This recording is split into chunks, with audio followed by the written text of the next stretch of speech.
Assalaamu calaykum.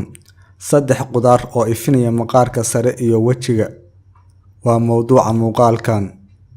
Ku soo dhawow channelka Cilmi Baashe.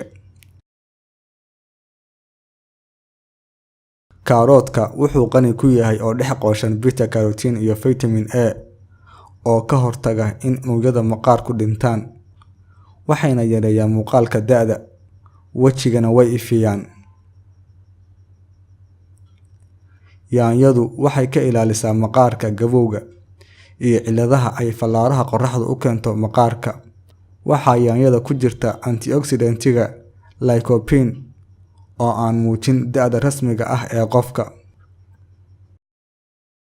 Babayga waxaa ku jira shiidayaal enzymes fircoon oo falgallo badan dedejiya.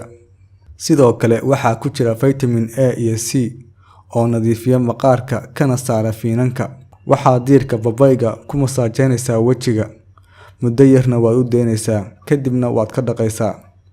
Babayga haddaad mariso iyo haddaad cabto, wuxuu ku sii fiican yahay markii aad ku masaajeyso wejiga iyo gacmaha.